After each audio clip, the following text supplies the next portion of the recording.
தெய்வத்தால் ஆகாது எனினும் முயற்சிதல் மெய்வருத்தக்கூடிய தரும். So I am presenting this video for UPSC aspirants. So today I am going to discuss with you with respect to that Indian Council Act in the year of 1892. 1892ஆம் ஆண்டு ஏற்றப்பட்ட இந்திய council சட்டத்தை பத்தி தான் இன்னைக்கு நம்ம டிஸ்கஸ் பண்ண போறோம். Yes. So continuously from the last ஒரு 2 வீக்ஸ்ல இருந்து நான் கண்டினியூஸா நிறைய கிளாஸஸ் கொடுத்துட்டே இருந்திருக்கேன் with respect to that the historical background what happened in the year of 1754 to 1947 and what type of the act has been enacted on behalf of India so into the parliament of British அப்படிங்கிறது தான். So இதை வந்து 2 டைப்பாக நம்ம பிரிக்கிறோம். One is that company rule, another is that crown rule நம்ம பிரிக்கிறோம். Already company ரூலை பொறுத்த வரைக்கும் சாட் ட்ராக் 1, 2 and 3 டிஸ்கஸ் பண்ணியிருக்கோம். ஆல்ரெடி ப்ரீவியஸ் இயர் கொஸ்டினையும் உங்க கூட டிஸ்கஸ் பண்ணியிருக்கோம் with Raju ma'am. So now the second part I am conducting the classes with respect to that British council act. இப்போ நார்மலாக பார்த்தோம் அப்படின்னா இந்த கிளாஸஸ் நமக்கு இன்னும் கொஞ்சம் பெட்டரா புரியணும் அப்படின்னா I want to recall some of the fact from my previous classes. So 1858 வந்து நம்ம எல்லாருக்குமே தெரியும். We may called like that is good government of India act 1858 சொல்றோம். ஏன் அப்படின்னா இங்க வந்து கவர்னர் ஜெனரல் ஆஃப் இந்தியா அப்படிங்கிற ஒரு போஸ்டிங்கை வந்து என்ன சொல்றது டெஸ்ட்ராய் பண்ணிட்டு வைஸ்ராய் அப்படிங்கிற ஒரு போஸ்டிங்கையும் the secretary of the state அப்படிங்கிற ஒரு பிரதிநிதித்துவமான ஒரு போஸ்டிங்கை நமக்கு கேரண்ட்லி கிராண்ட் பண்றாங்க. 15 பேர் கொண்ட ஒரு வைஸ்ராய் கவுன்சிலை இங்க தான் முத கிரியேட் பண்றோம். இந்த 15 பேர்ல 8 பேர் directly appointed by that British government and out of 7 has been nominated and represented by that East India Company who has most servant அப்படிங்கிறது தான். கிழக்கிந்திய கம்பெனியில வேலை பார்த்த நல்ல திறமை வாய்ந்த ஒரு 7 பேருக்கும் ஸோ பிரிட்டிஷ் கவர்மெண்ட்ல இருந்து ஒரு 8 பேருக்கும் வாய்ப்புகள் கொடுத்து so India council act legislative council the viceroy council அதை கால் பண்ணாங்க. இந்த வைஸ்ராய் கவுன்சில் நம்ம சொன்னாலே லார்ட் கார்னிங் தான். அவரோட காலகட்டத்தில் தான் 1858 அது நடந்தது with short period of 1861. So near about பார்த்தீங்கன்னா ஒரு ஆஃப்டர் 3 இயர்ஸ் 3 ஆண்டுகளே பார்த்தீங்கன்னா ஒரு சில சேஞ்சஸ் ஏற்படுது. என்னன்னு பார்த்தீங்க அப்படின்னா கவுன்சில் ஆக்ட் எப்படி கவர்மெண்ட் ஆஃப் இந்தியா ஆக்ட் வந்து நம்ம good government of India act சொல்றோமோ அதே மாதிரி பார்த்தீங்கன்னா கவுன்சில் ஆக்டை பொறுத்தவரைக்கும் we may call that good cooperation act நம்ம சொல்லலாம். ஏன் அப்படின்னு பார்த்தீங்கன்னா லோக்கல் ரெப்ரஸன்டேஷன் லைக் சொல்றோம் இல்லையா. ஸோ அதுக்கு ஒரு இனிஷியேஷனா இந்த ஆக்ட் இருந்தது. பட் லோக்கல் ரெப்ரஸன்டேஷன் யாரும் ப்ரொவைட் பண்ணல. ஸோ அதே மாதிரி பார்த்தீங்கன்னா வைஸ்ராய் கவுன்சில் இருக்கக்கூடிய ஒரு 15 பேர் மெம்பர் இருந்தாங்க இல்லையா. அந்த 15 மெம்பர்ஸ்ல நான் அபிஷியல் அப்படின்னு சொல்லி லோக்கல் ரெப்ரஸன்டேஷனை ஆட் பண்ணிக்கலாம் அப்படிங்கிற ஒரு ரைட்ஸ் வந்து நமக்கு கிராண்ட் பண்ணாங்க. அதாவது வைஸ்ராய் கவுன்சில் லார்ட் கார்னிங்ல இருக்கக்கூடிய 15 பேர் கொண்ட அவையில வந்து அவரோட லார்ட் கார்னிங் சேர்த்தா மொத்தம் 16. இந்த 16 சிட்டிங்ஸ்ல வந்து ஸோ இவங்க வந்து ஒரு நான் அபிஷியல்ஸா இந்தியர்களை சேர்த்துக்கலாம்னு சொல்லி முதல்ல ஒரு கிராண்ட் வந்து நமக்கு பெர்மிட் கிடைக்குது. ஒரு அமைப்பு ஒரு ஒரு ஒரு ரிலாக்ஸேஷன் நமக்கு கிடைக்குது. ஏன் அப்படின்னா இந்தியர்களுக்காக ஏற்றப்படும் சட்டங்கள்ல இனிமேல் இந்தியர்களும் பார்ட்டிசிபேட் பண்ணுவாங்க.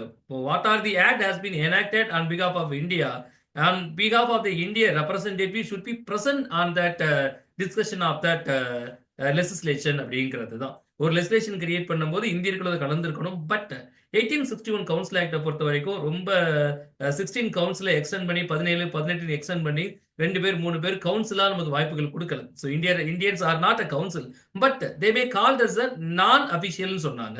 நான் அபிஷியல் அப்படின்னா the first chances Raja Banaras and Maharaja Patiala and sir Dinkar Rao இந்த 3 பேருக்கும் 1861ஆம் ஆண்டு வைஸ்ராய் கவுன்சில் கூடிய 15 பேர் பிளஸ் இந்த 3 பேர் இவங்க என்னன்னா non official members are Indian. So இவங்க வந்து இந்தியன் ரெப்ரஸன்டேஷன் மாதிரி பிளே பண்ணுவாங்க அப்படிங்கிறது தான்.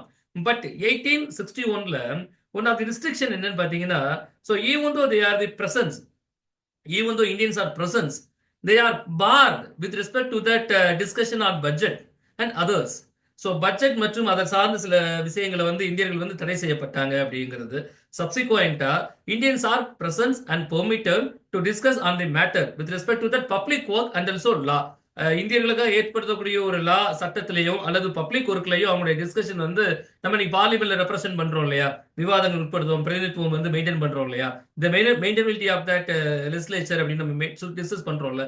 இது எல்லாம் வந்து அந்த நான் அபிஷியல் மெம்பர்ஸ்க்கு வந்து எக்ஸப்ட் பட்ஜெட்டை தவிர்த்து மற்ற 2 கேட்டர்ல கிராண்ட் பண்ணியிருக்காங்க.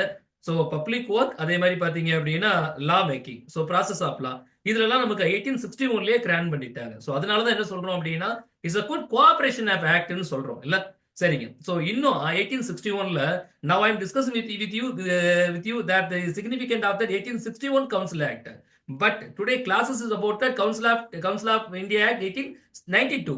ஸோ 61 தெளிவா புரிஞ்சாதான் 1892ல என்ன மாடிஃபைட் ஆயிருக்கு நம்ம தெரிஞ்சுக்க முடியும். இது லைக்வைஸ் எப்படின்னா சாட்ராக் நம்ம டிஸ்கஸ் பண்ணோம் இல்லையா, 1793, 1813, 1833, 1853ல ஒன் பை ஒன் நம்ம கம்பேர் பண்ணும்போது பாத்தீங்கன்னா have some modification or some restrictions. அதே மாதிரி இதுல வந்து council of act India 3 council of act India discuss பண்ணலாம். 1861, ஸோ 1892 அண்ட் 1909 இந்த மூணுலையும் என்ன மாடிஃபைட் ஆயிருக்கு அப்படிங்கிறது தான். ஸோ அதனால 1861 இன்னும் கொஞ்சம் கிளியரா டிஸ்கஸ் பண்ணா மட்டும்தான் 1892 என்ன மாடிஃபைட் ஆயிருக்கு நம்ம சிம்பிளா கிளாஸை க்ளோஸ் பண்ணிடலாம். சரிங்களா? So now I'm telling with you significant of that 1861 council of India act அப்படிங்கிறது தான். அதே மாதிரி பாத்தீங்கன்னா ரெகனைஸ்டு தட் போர்ட்போலியோ சிஸ்டம், இந்த கவுன்சில் ஆஃப் மினிஸ்ட்ரி நம்ம சொல்றோம் இல்லையா, இந்த viceroy council and legislative council சொல்றோம்ல, இது வந்து சென்ட்ரல் லெஜிஸ்லேஷன் நம்ம கால் பண்ணலாம். ஸோ இதை நம்ம என்ன சொல்றாங்க அப்படின்னா கேபினட் மினிஸ்ட்ரியா கன்வெர்ட் பண்றாங்க, மாத்திக்கிறாங்க. So they are the central government. So maintain that cabinet ministry சொல்லும் போது நமக்கு தெரியும் the portfolio system has been initially introduced in India in the year of 1859. That means after that Government of India Act 1858 and before that India Council Act 1861. So the portfolio system introduced who is that அப்படின்னா that the Lord Garning. So Government of India Act லயும் அவர் தான் இருக்கிறாரு. So 1858 அவர் தான் இருக்காரு. Council of India Act 1861லயும் அவர் தான் இருக்காரு. So portfolio system முதல்ல இந்தியால so இன்ட்ரோ பண்ணதே 1859ல லார்ட் கார்னிங். ஸோ அப்போ 1859 அந்த ஆக்ட் என்ன பண்றோம்னா 1861ல இந்த வைஸ்ராய் கவுன்சில் அப்படிங்கிறது என்ன பண்றோம் அப்படின்னா ஸோ என்டையர்லி இந்த கேபினெட் மினிஸ்ட்ரேட்டா மாத்திரம் சென்ட்ரல் கவர்மெண்ட் மாதிரி அதை மாத்தியாச்சு. சரிங்க. அப்புறம் என்ன பண்ணாங்க, ஸோ ப்ரொவின்சியல் இருக்கு சொல்றோம் இல்லையா, Madras, Bombay, Calcutta, Punjab, north west province, இந்த மாதிரி இருக்கக்கூடிய ப்ரொவின்சியலுக்கு வந்து என்ன பண்றாங்கன்னா லெஜிஸ்லேட்டிவ் கவுன்சிலை கிரியேட் பண்ணக்கூடிய அதிகாரம் பண்ணிக்கலாம். எப்படி வந்து நீங்க வைஸ்ராய் கவுன்சில வந்து சென்ட்ரலா கிரியேட் பண்ணிட்டீங்களோ அதே போல ப்ரொவின்சியல லெஜிஸ்லேட்டிவ் கவுன்சில கிரியேட் பண்ணிக்கலாம். It's kind of the decentralisation of India. Again 1773 regulation ஆக்ட்ல இருந்து பாத்தீங்க அப்படின்னா they move forward towards the centralization of India, but it again reversed from the year of 1861ல இருந்து 1861ல இருந்து பாத்தீங்க அப்படின்னா it again to made out to the decentralization. But அதை பொறுத்த வரைக்கும் பார்த்தா purely administrative body, but company ரூலை பொறுத்த வரைக்கும், பட் கிரவுண்ட் ரூலை பொறுத்த வரைக்கும் பியூர்லி லெஜிஸ்லேட்டிவ் பாடி. சிம்பிளா சொல்லணும் அப்படின்னா they are initiating some of the federal system in India. So look like we are played now. இன்னைக்கு நம்ம என்ன பண்ணிட்டு இருக்கோம், ஃபெடரல் சிஸ்டம் பண்ணிட்டு இருக்கோமோ அதை மெல்ல கிரியேட் பண்றாங்க அந்த ஃபெடரல் சிஸ்டத்துல. சோ எப்படி பிரிட்டிஷ் கவுன்சிலா இந்தியன் கவுன்சில் ஆக்ட்ல எப்படி இந்தியர்களுக்கு இடம் அளிக்கப்படுது, எப்படி இது எக்ஸ்டெண்ட் ஆகுது அப்படிங்கிறது தான் இந்தியா கவுன்சில் ஆக்ட். சோ 1861ல provincial local so provincial legislative council create பண்ண அதிகாரம் கிடைச்சது. நம்ம நிறைய டிஸ்கஸ் பண்ணிட்டோம். So these are some of the highlights and significant of the 1861 council act. So இதுவரை புரிஞ்சிருக்கும் நான் நினைக்கிறேன். இல்ல புரிஞ்சதா Raji and Priyanka ma'am? Yes, but today my discussion with respect to that Indian Council Act. So Indian Council Act பொறுத்த வரைக்கும் என்ன அப்படின்னா it is very simple. Already we discussed lots. So 1892 பொறுக்கு முன்னாடி பாத்தீங்கன்னா உங்க எல்லாருக்குமே தெரியும் the Indian National Congress was formed in the year of 1885. But before forming that Indian National Congress, so Indian National Congress 1885ல கிரியேட் பண்றதுக்கு முன்னாடி நிறைய sessions அவங்க வந்து மாநாடு நடத்திட்டே இருந்தாங்க. their first sessions so in 1883 at Calcutta, so at Albert Hall கல்கத்தால முதல்ல அவங்க மாநாடு நடத்துறாங்கங்க. சோ உங்களுக்கு தெரியும் இந்தியன் நேஷனல் காங்கிரஸ் வந்து தட் மீன் எஜுகேட்டர்ஸ் ஆஃப் இந்தியனுடைய பொலிட்டிக்கல் ரைட்ஸை வந்து டிமாண்ட் பண்ணி கேட்டு வாங்குறதுக்காக ஒரு ஏற்படுத்தப்பட்ட ஒரு லெஜிஸ்லேட்டிவ் ஒரு பொலிட்டிக்கல் பார்ட்டி சிஸ்டம், ஒரு ஆர்கனைசேஷன் மாதிரி. So it was formed by that the Indian civil servant officer so Alan Acton Kuhn in the year of 1885. 1885ல இந்தியன் நேஷனல் காங்கிரஸ் ஃபார்ம் பண்றாங்க. they are demanding laws. what they are demand அப்படின்னா they have the chances to participate. So they want the chances. That means they means Indians are they have the chances to participate into that legislature. Likewise cabinet, likewise so viceroy council, likewise provincial legislative council. இன்னைக்கு நம்ம பார்க்கக்கூடிய parliament legislation discuss பண்றது போல அங்க எனக்கு என்ன discuss நடந்துட்டு இருக்கு அப்படின்னா வைஸ்ராய் கவுன்சில தான் சென்ட்ரல் லெஜிஸ்லேஷன் சொல்றோம். அதே மாதிரி ப்ரொவின்ஸ் இருக்கக்கூடிய Madras, Bombay, Bengal, Punjab, north western so province இந்த மாதிரி சைட்ஸுக்கு எல்லாமே ப்ரொவின்சியல் லெஜிஸ்லேட்டிவ் கவுன்சில். இங்க எல்லாம் இந்தியர்களுடைய எண்ணிக்கையை அதிகப்படுத்துங்க. தட் மீன்ஸ் சிம்பிள் நான் official members should be nominated in more than அப்படிங்கிற டிமாண்ட் வந்து 1880 காங்கிரஸ் வந்து டிமாண்ட் பண்ணிக்கிட்டே இருக்காங்க. So subsequent to the fact, in the year of 1892, the Council of India Act has been enacted from before that British parliament. So 1892 ஆண்டு create பண்றாங்க. So அன்னைக்கு இந்தியாவில் இருக்கக்கூடிய வைஸ்ராய் யாருன்னு பாத்தீங்க அப்படின்னா லார்ட் டப்ரின். ஸோ அவங்க பிக்சர் உங்களுக்கு டிஸ்பிளே பண்ணிருக்கேன், உங்களால பார்க்க முடியுதான்னு நினைக்கிறேன். So during the period 1882-1892 viceroy of India, so Lord Dufferin. So இவரோட காலகட்டத்தில் தான். ஸோ இந்த 1892 ஆக்டை பொறுத்த வரைக்கும் என்ன significant is one of the ஃபெயிலியர்னே சொல்லலாம். ஏன் அப்படின்னா எதிர்பார்த்த அளவுக்கு நிறைய மாற்றங்கள் இதுல இருந்தாலும் பட் பிராக்டிகலா அது சப்போர்ட்டட் ஆகல அப்படிங்கிறது தான். I will tell you one by one. So first what about the implement, என்னெல்லாம் இம்ப்ளிமெண்ட் பண்ணியிருக்காங்க அப்படிங்கிறத நான் கிளாரிஃபை பண்ணிடுறேன். த ஃபர்ஸ்ட் இம்ப்ளிமெண்ட் என்னன்னு பாத்தீங்கன்னா, so it increased the number of that additional members, like that non-official members has been increased into that legislative council as well as the provincial legislative council. இப்போ நம்ம legislative council பொறுத்த வரைக்கும் 16 பேர் permit பண்ணியிருந்தாங்க, 3 பேர் நான் அபிஷியல் மெம்பர்ஸ் அலாட் பண்ணியிருந்தாங்க. அதை எப்படி இன்க்ரீஸ் பண்ணியிருக்காங்கன்னா, it extended to non-official members may be extended to from 10 to 16, 10 இருந்து 16 வரைக்குமே எக்ஸ்டெண்ட் பண்ணலாம். அதே மாதிரி ப்ரொவின்சியல்ல பாத்தீங்கன்னா ஒவ்வொரு ப்ரொவின்சியலும் ஒரு ரேட் ஆஃப் மெயின்டைன் பண்றான். பெங்காலை பொறுத்த வரைக்கும் 20 மெம்பர்ஸ் நான் அபிஷியல் மெம்பர்ஸ். அதே மாதிரி நார்த் வெஸ்ட் ப்ரொவின்ஸை பொறுத்த வரைக்கும் 15, பஞ்சாபை பொறுத்த வரைக்கும் பாத்தீங்க அப்படின்னா லைக்வைஸ் 15, ஸோ பாம்பே 8 அண்ட் மெட்ராஸை பொறுத்த வரைக்கும் 20. ஸோ இந்த மாதிரி number of non official members வந்து எக்ஸ்டெண்ட் பண்ணியிருக்காங்க. அதே மாதிரி but one of the restriction is that they have to maintain the official majority. இப்போ 16 பேர் இருக்காங்க அப்படின்னா 10 to 16. இப்போ எங்க லெஜிஸ்லேட்டிவ் கவுன்சில்ல, வைஸ்ராய் கவுன்சில்ல 16 மெம்பர்ஸ்ல இந்தியா வந்து 10 to 16 வரைக்கும் அப்பாயின்மெண்ட் அதிகாரம் இருக்கு. அதே same time they have to maintain that official majority. Official மெஜாரிட்டினா ஸோ அவங்க தான் மெஜாரிட்டியா இருக்கணும். அப்போ இந்தியாவில் 10ல இருந்து 16 இல்ல, ஸோ 12, 13 க்ளோஸ் பண்ணாதான் அங்க அபிஷியல் மெஜாரிட்டியை கிராண்ட் பண்ண முடியும். அதே ப்ரொசீஜர் எங்கன்னா லெஜிஸ்லேச்சர் 20 பேர் அலோவ் பண்றீங்கன்னா ஸோ அதுல எத்தனை non official, so 6, 7, 8 out of 20ல ஸோ மெஜாரிட்டி யார் தான் இருக்கணும் அப்படின்னா பிரிட்டிஷ் தான் இருக்கணும் அப்படிங்கிற கண்டிஷன்.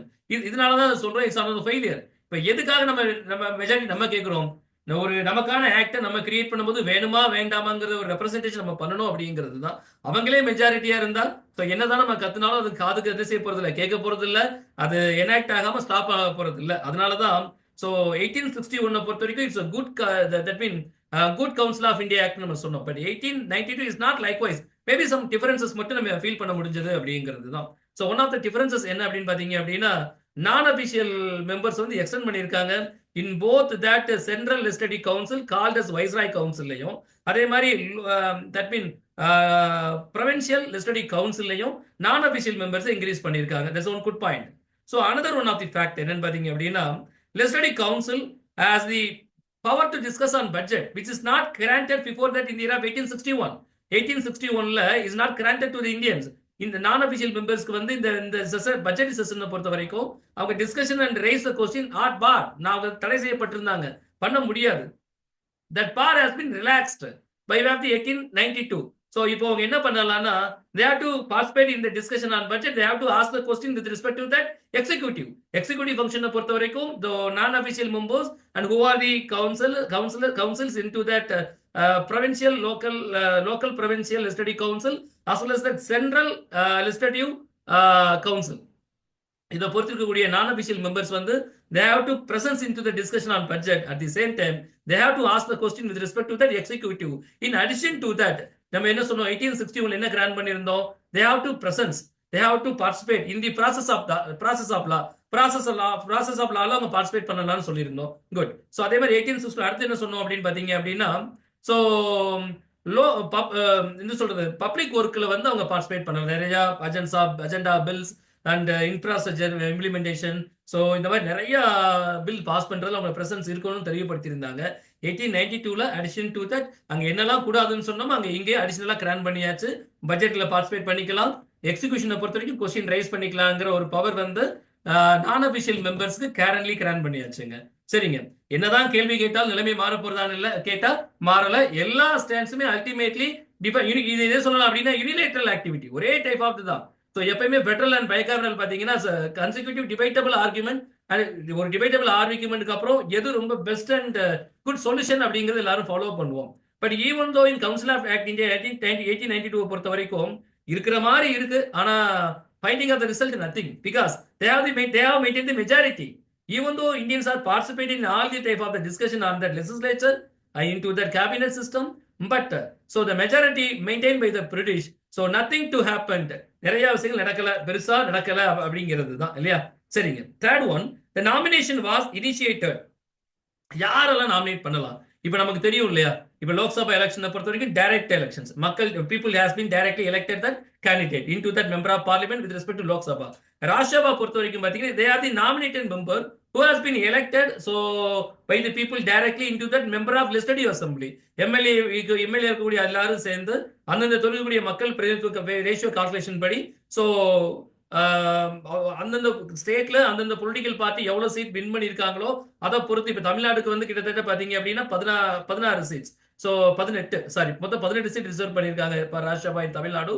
3 ரவுண்ட் 6+6+6 3 ரவுண்டா வந்து நம்ம மெம்பர்ஸ் அனுப்பிச்சுட்டே இருக்கும். இந்த 3 இதெல்லாம் என்ன சொல்றது அப்படின்னா who are nominee and who are nominated அப்படிங்கிற ஒரு கண்டிஷன்ஸே நம்ம ஸ்டெபிலேட் பண்ணிருக்கோம். ஸோ டீச்சரா இருக்கணுமா, அல்லது சினிமா துறையில, அல்லது கலைத்துறையில, அல்லது கேம்ல. இப்ப உங்களுக்கு தெரியும் சச்சின் டெண்டுல்கருக்கும் ராஜ்யசபா எம்பி கிடைச்சது. அதே மாதிரி நிறைய ஆக்டர்ஸ்க்கு நிறைய உங்களுக்கு தெரியும் நான் நினைக்கிறேன் இல்ல, ஃபீமேல் ஆக்டர் இருக்காங்க, மேல் ஆக்டர் இருக்காங்க. ஸோ இவங்களுக்கு எல்லாம் சீட் கிடைச்சது எல்லாம் பாத்தீங்கன்னா some of the who are the nominee, who are the nominator அப்படிங்கிறது தான். இது வந்து அட் பிரசன்ட்ல. பட் 1892ல பாத்தீங்க அப்படின்னா ஸோ 1861ல என்ன சொல்லிட்டோம், நான் அபிஷியல் மெம்பர்ஸ் வந்து இந்தியர்கள் வந்து நான் அபிஷியல் மெம்பர்ஸ் அப்பாயின்மெண்ட் பண்ணிக்கிறோம்னு சொன்னாங்க. 1892ல they are presented, they are restricted likewise. எப்படின்னு பாத்தீங்கன்னா nominee and nominator. So who are the nominator அப்படிங்கிறத ஃபர்ஸ்ட் டிஸ்கஸ் பண்ணிக்கலாம். இப்போ வைஸ்ராய் கவுன்சில், அதாவது சென்ட்ரல் லெஜிஸ்லேச்சர்ல நீங்க வந்து நான் அபிஷியல் மெம்பர்ஸா இருக்கணும் அப்படின்னா who are the nominator, that mean so provincial of that legislative council.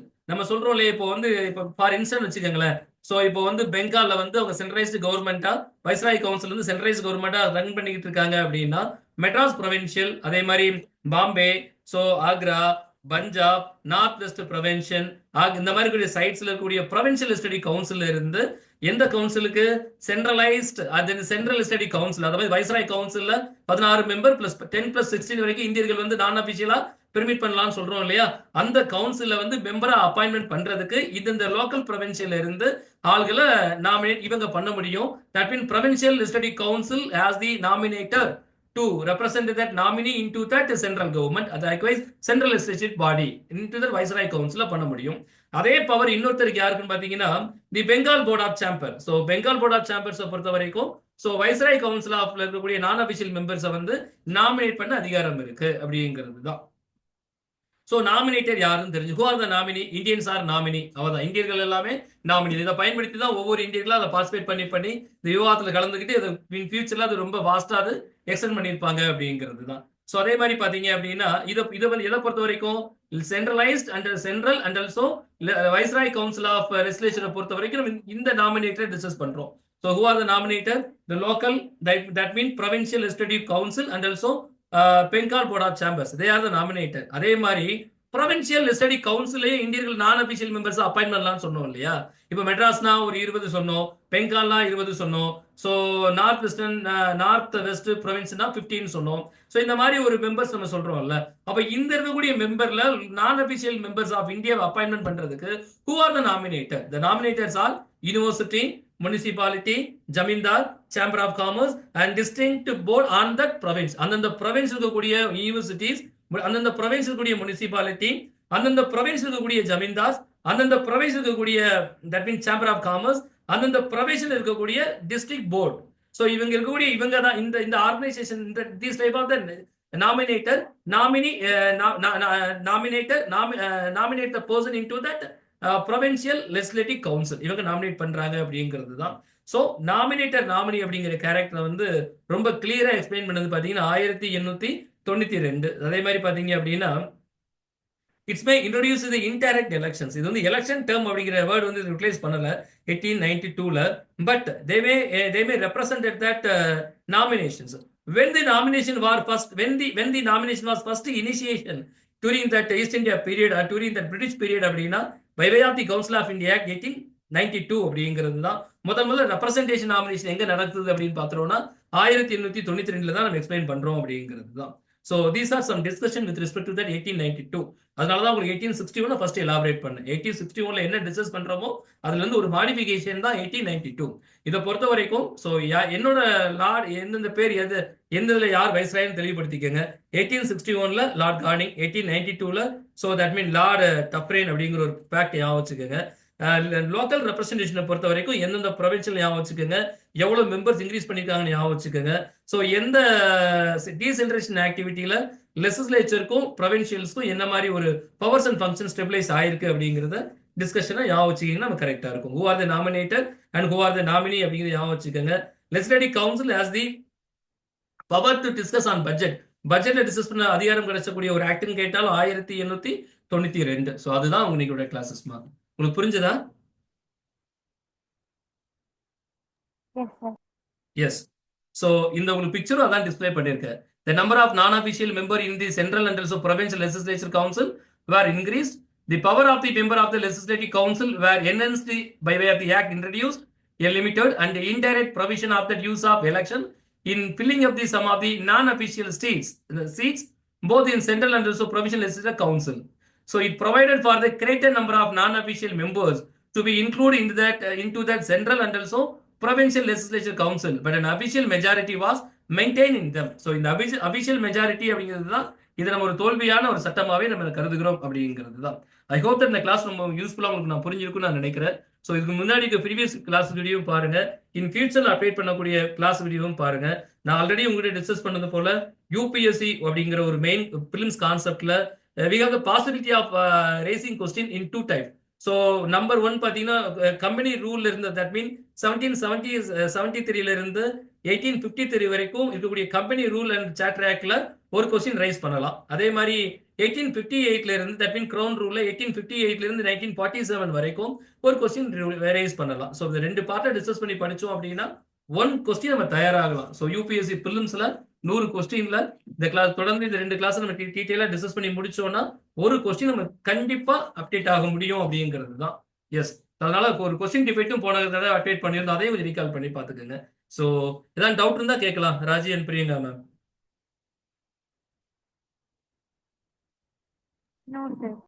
S ma'am. So Priyanka ma'am class எப்படி போகும்னா, ஒரு பார்ட் இந்தியன் பொலிட்டிக்கல வரிசையா 1 by 1 எடுத்துட்டு வர, இன்னொரு பார்ட் எப்படி இருக்குன்னா வாரத்துல 2 or 3 days எப்படி போறோம் அப்படின்னா, அன்னைக்கு ஒரு கிளாஸ் பார்த்தோம் இல்லையா, இந்தியன் எக்கனாமில ஒரு ஃபேக்ட் பார்த்தோம் இல்ல, மைக்ரோ ஃபினான்ஸ் இன்ஸ்டிடியூஷன் ஒரு கரண்ட் ஃபேக்ட்ல இருந்து பார்த்தோம். 2 நாள் 2 to 3 days வந்து கரண்ட் ஃபேக்ட்ஸ் வந்து எப்படி மெயின்ஸ்ல தான் டிஸ்கஸ் பண்ணிக்கலாம். சரியா? அந்த டிஸ்கஸ் பண்ணி முடிச்சதுக்கு அப்புறம் இந்தியன் பொலிட்டி அப்படியே சீக்வென்ஸா கண்டிப்பா நடந்துட்டே இருக்கும். தொடர்ந்து கிளாஸ் பாருங்கம்மா. சில கிளாஸ் மிஸ் ஆனா யூடியூப்ல இருக்கும், அதையும் பாருங்கம்மா. சரியா? ஓகேம்மா. It was nice talking with you, ma. Thank you. Thank you. Thank you, ma. Thank you so much. Good night, ma. Thank you. Thank you, Raji, ma. Thank you.